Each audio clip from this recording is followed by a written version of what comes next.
Hello, everyone, and thank you for joining the Vari-Lite Lighting Design Education video. My name is Greg Brooks, and I am the Business Development Manager for Vari-Lite. And today I am joined by concert production and lighting designer Yamil Charif of YC3 Design.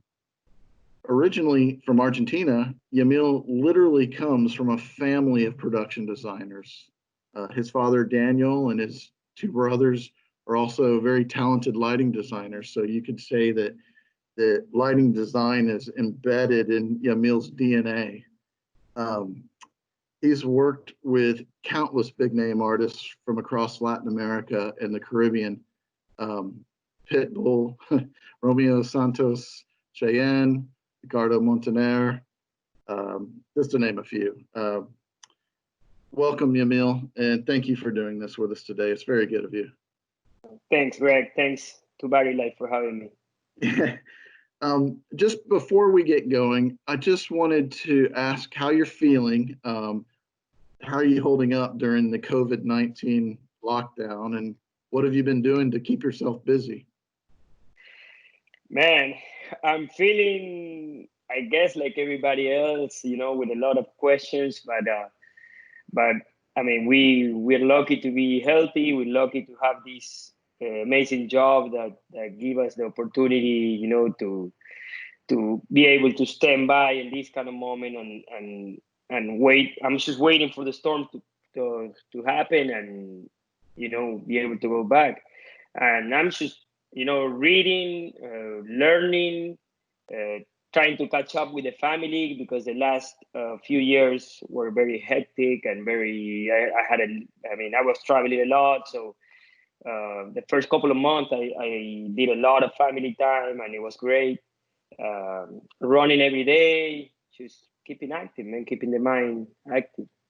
Yeah, that's really important to just to keep yourself from going crazy.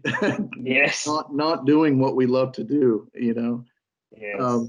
Yeah. Well, I just wanted to ask, being from a lighting design family, what was it like growing up as a kid with your father designing shows?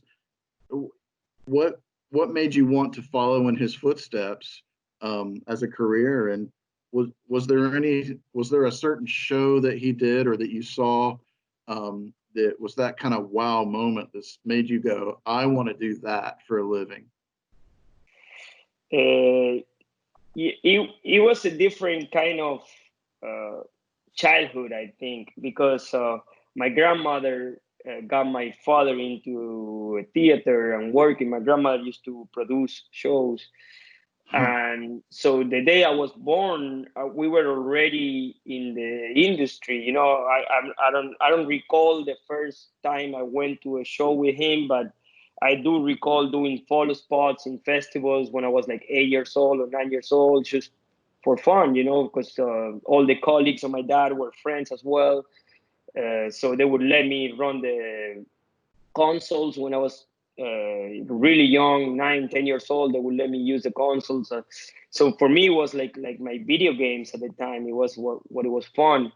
Having my oldest brother, Elian, is 1 year older than me. So we are almost the same age and we would, we're really close. We're always in the same shows. I don't know, being inside theaters all the time with, running around. I remember all the gel color when I was really young. I don't know, it's fixing scrollers or it was the 80s, 90s and 90s. And I was already playing with stuff, that's why I'm a young guy, but with a lot of old school theory inside. So it was very fun. And when we were 15, 16, I just started doing it for real.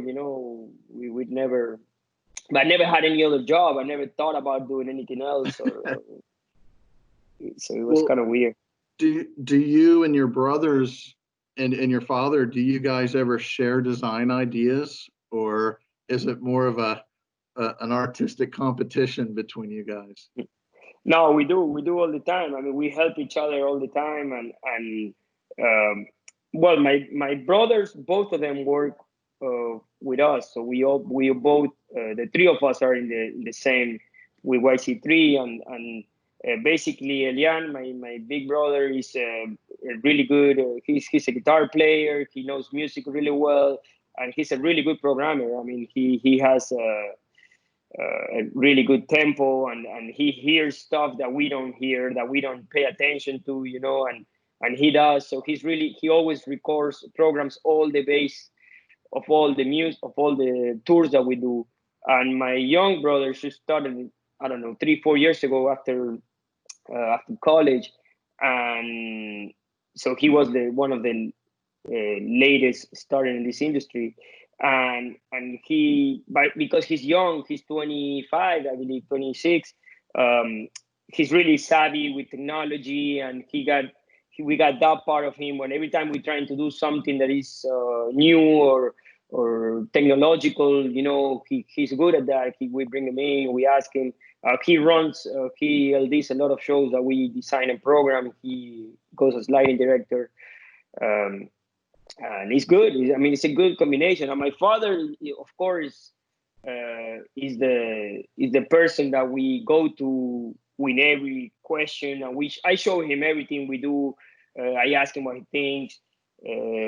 He's more of theatrical and old school guy, so he can sometimes see mistakes or stuff that we don't see. You know, entrances or covering the stage well, or that kind of stuff. So yeah, we Right.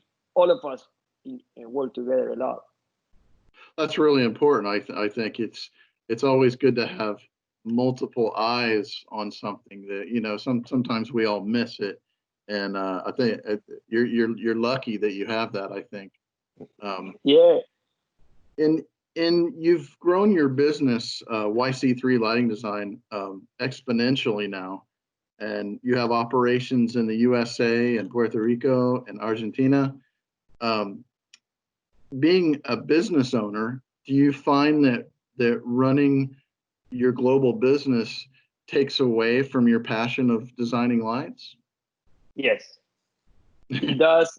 It totally does. And I haven't programmed as much as I love to, because of the time, because of and actually this stop that we have helped me a lot on reorganizing and you know, restructuring the company. We grew fast because of having people in South America, as well as the North America, and or Europe. Some of our guys live in Europe, and it helps.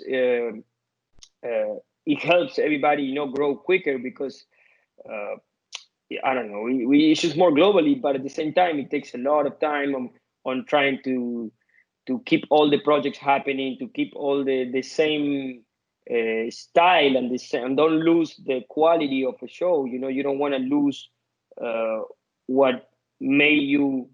You still gotta work hard, and you gotta keep up with the same quality of show as any other show. We try to don't lose that, don't lose that passion. Don't We don't want to do it for the money. We don't want to do it for a job. This is our family lifestyle, and this is what we do, and it's very very hard, and it takes away a lot of my time to keep that I up. I can imagine. I can imagine.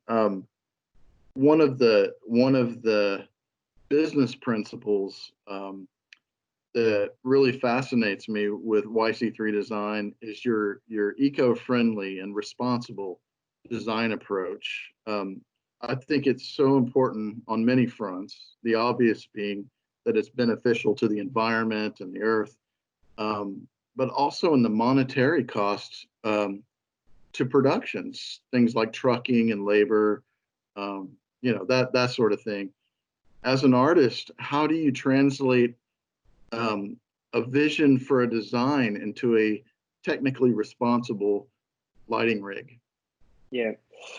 Well, I mean, it is a challenge, and we should try to be conscious about it. That's our first approach.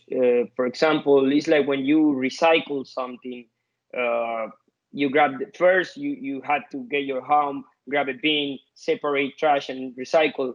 At the beginning, it's kind of painful, but at the end, it's just something you usually do. You should throw the plastic here and the trash over here. This is kind of the same. I mean, we won't compromise the show, but we do pick the lights with that consciousness. We do pick lights to do exactly what we want to do. Because, for example, it will be easier for me to do a design with, I don't know, just to name a light, let's say 4,000 or 300 BL 4,000 dim wash. I mean, that light will do everything. You know, you don't need nothing else. You can put that light and you can make it a beam, you can make it a wash, you can make it a spot, whatever you want. And you can do an entire show with just those lights. But what we try to do is to give a purpose of the light, of course, and then pick between the lights that we think that will do the job. We start looking at all the specs and what is the consumption, how many of those lights we really need. We should try not to do arrays of light without a purpose. That's basically your first. And now I don't even think about it. When I design something, I first design it, then I check the consumption of the entire plot. I see if everything makes sense and if everything has a purpose. And that's basically the steps that I do it. And the lights are the last thing I usually pick, even though it seems weird, I don't know, but that's the last thing I pick. I always design the entire concept of the show based on the artist's needs. And then I design how we want to look at the show, what experience we want the audience to have. And I go step by step. And the last thing, once I have all the assets, scenic and whatever, I start lighting those things up. Because I figure that way I use less lights than if I start with a massive rig and then I build from there. I try to do the opposite. I try to never start with the lights, because we love lights, and that's our problem. Well, you've been a big supporter of Vari-Lite fixtures over the years, and my question is what has Vari-Lite done right, and what could we do in the future to facilitate responsible lighting design? Well, I think Vari-Lite has done a lot to the industry. I mean, everybody that been around for a long time knows that Vari-Lite brand is the brand. It's a classic. Is what I grew up admiring the brand, because of every big show that I will see back in the 90s and when I was young. Every rock show, every show was a Vari-Lite rig. So, for example, the BL5, and now to me it's an amazing wash, because, and again, the first thing is LED it's been a solution. LED fixtures has been a solution now for a lot of stuff, not for everything, but for a lot of stuff, and everything that is LED. Fixtures, if it's done right, it will be, for me, a better choice than a big fixture, unless I needed a big fixture. I mean, again, I'm not trying to say that I won't use a big 1500 watt fixture. I will use it, but consciously in the amount, and that's about it. And sure. And I think it will come to a point where most of the fixtures will be LED. Most of the fixtures will be based on saving power and energy, because it's not just the power of the fixture. It carries everything behind it: amount of cables, amount of people to wire a truss, amount of racks, and amount of trucks and gasoline. And the same reason is why we try to keep everybody in different locations, is because of that. Because being my brother in South America and my younger brother in the USA, it helped us. For example, when we have shows like in Viña in Chile, or or everything that's going on in South America, I try for Elian to go. That way we save on the cost of traveling, we save on the cost of gasoline of us traveling us around. Mhm. And so again, it's not just the fixture, it's bigger than that. Well, you recently worked on our production video of the VL5 LED. Um, Mhm. I just saw it last week. It's a beautiful body of work. And was there any aspect of that fixture that you liked or disliked of the VL5 LED? Yes, I mean the light, the of course the lens and the face of the VL5 is unique, and it's something that I don't think nobody can. I mean, they can try to duplicate it, but it won't be the same if it's not a, the branded itself. I mean, the way it looks on camera, I think it will be great for TV. It will be great. The amount of punch that it has, it will easily could be used replacing other LED washes. So I like the speed. I like the color temperature for sure. I mean, very very saturated colors, and I don't know. I like that a lot. I like the lens.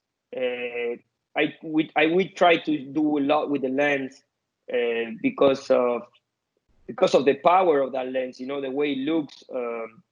It doesn't throw light. It's just a beam, an aura beam of the lens, of the plastic lens, or the frost lens. And you can open it and close it. And I don't know. I think the light doesn't have a lot of channels, which is good. I think it doesn't. I think the basic mode has 20 something channels or something like that. Right. It doesn't have. Yeah, So I like that. And I mean, I think it's gonna be a very powerful fixture once we come back to the yeah, to the yeah. industry. It was a little bit of bad timing Yeah. now that we're all shut down. Um, Yes. are there any other technological advancements in lighting and production design, not necessarily from Vari-Lite, but that you find particularly helpful these days, like visualizers or automated follow spots or something like that? Is there something that you can't live without? Yes. For example, well, every cloud-based software having stuff for us that we are not in the same office. We share everything on either Dropbox, OneDrive, Google Drive, any cloud-based stuff. For us, super helpful because we literally load stuff and unload stuff through those platforms because again we're not close to each other. So for example, one tour that I programmed with my brother, with Elian, what we did is Elian is a guy that stays up at night a lot, and I'm more of a day guy because of I have kids. So I will program all day. I will load it up, and my brother will get up at 8, 7 p.m. and get it and catch it and work until 7, 8 in the morning. So it was like a 24-hour, never stopping programming session Right. for that particular tour. And we could have done it without any way of doing it. While I mean, we could have sent it by emails, but we were talking about vector files and show files and Right. Very large video files. content, very large for video content, all the video content. Yeah. Uh, I couldn't do it without that stuff. Or all the other. I'm fascinated with how the industry got in networks in the last, I don't know, 20 years. I would say, like when ARNet started, and then I mean, the whole media server, ARNet, Face. I Mhm. remember like it was yesterday. That to me was amazing. Taking over video and controlling the intensities and before that was a whole fight of lowering Sure. brightness or fighting light and video. It was now is having all the network stuff. To me fascinates me. How you get processors and softwares and consoles, everything. I love that. I mean, that's what I spend the most time when I design something, I take care of all the IPs and the networking because it's what I love the most. Well, that leads me to this question I always like to ask is, as a as a programmer, do you like programming your own shows, or do you rather have a separate programmer where you can concentrate on the artistic part of it, or do you like doing it yourself?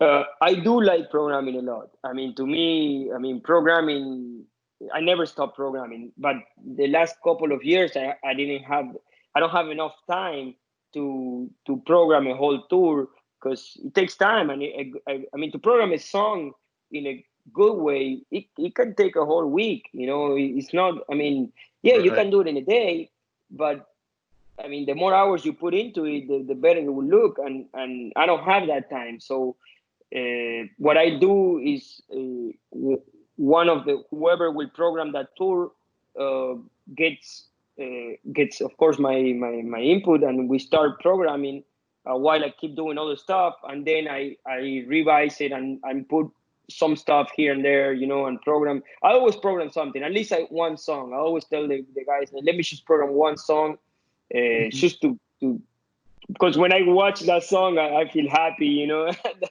that I did it. So yeah, if it will Yeah. be for me, I will program maybe on my shows. I mean, but it's not Right. something that if I do it, it wouldn't be this as good either, you know, because I don't have the time. Sure. Sure. Well, my last question just kind of takes us back, kind of full circle, to our to the COVID-19 crisis. Just what are your thoughts about the direction of events like concerts and theaters and festivals, that sort of thing, moving forward? What changes do you see coming to us?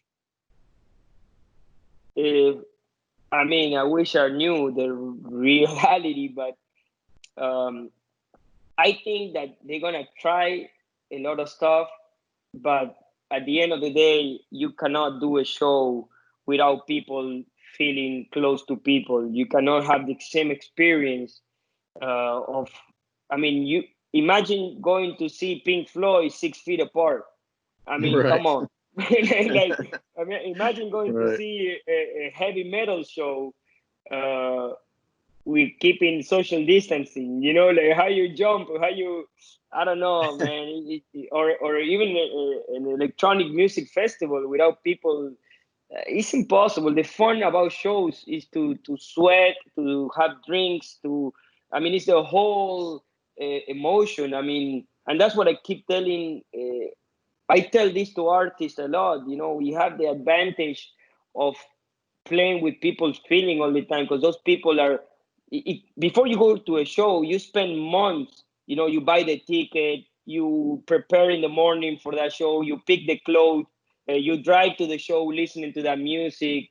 You know, people that are fans do that stuff. I mean, I never had that chance because I always been on the other side, but I know people do that, you know, and to me now, what you gonna do? I mean, how you gonna do a show, a virtual show? Virtual show is a different stuff, you know. I don't think Right. I mean, I'm amazed with Unreal and stuff like that, and I think it could be something, but it could be an add-on to a show experience, or it could be something different, but it's not a live show. It's not a concert. I mean, they're gonna have to call it whatever else, but not a Sure. concert. Exactly. So, Exactly. Well said. so I hope it comes back to the real. I hope they find a solution to this problem, and we can everybody can do what we do 100% the way we used to do it because it's been like that for hundreds of years. And I mean, and that's I don't know. It will be very sad to do it differently, I think. Well, I mean, I think when we do come back, I feel like people are just going to be so starved for music and concerts and that human interaction. I am hoping it's going to come back big, and I think it will. I think it will. I hope so too, and I think so too. I think, I mean, once they find the solution to this problem, I mean, maybe not this year, maybe next year, but I think once we do shows, we gotta do shows for real, the way shows are done, and of course, keeping everybody safe. That's what I'm saying. They need to find the solution first, and then follow any protocol that needs to be followed. If we gotta go to a venue through a machine or something, okay, we go through the machine, like in an airport or whatever. But once you are inside and once you're safe, a show must be with people next to each other, must be, it has to be. It's not, Right. I cannot imagine a show with people being afraid of being close to people. Because that's basically what's happening now, man. People are afraid. I don't know, man. If you sneeze close to somebody, man, they look at you like they look at you weird. I So saw something today on the news about an opera house in Spain full of plants, and the artists were playing to plants, potted plants, and I went, oh man. no, no. Good try. That, It's not the same. yeah, it's not the same. Imagine that. It's not the same for anybody. And I don't know, man. I remember, for example, I don't know. When I was young, I used to watch. I couldn't go to the shows because my dad used to work most of them. So, for example, I used to love like Rolling Stones or AC/DC or those type of shows because in Argentina they will play in the biggest stadium, which is River Plate. And I remember having tickets of those shows without being cut because I couldn't go because I was a minor. And imagine those type of shows without audience. Those people, the artists need the audience, and the audience need the artists to be close to each other, and that's what made this industry so valuable and so unique. And I don't know. I cannot imagine our industry in a different way. But of course, we are. We're gonna adapt to whatever we need to adapt. But Sure. Yeah. I hope it is in the regular way, or as Right. close Right. to the Well, regular Yamil, way. thanks so much for doing this today. Thanks for giving us your insight into responsible lighting design. I think it's an important thing that everybody should think about in our business. And just good luck on all your future projects. And it was great talking to you. And we'll talk Thank to you, you Greg. again very soon. Thank you, Greg. Thanks a lot for allowing me to speak. No worries. Thank you. We'll see you soon. Thank you, boss. Appreciate it.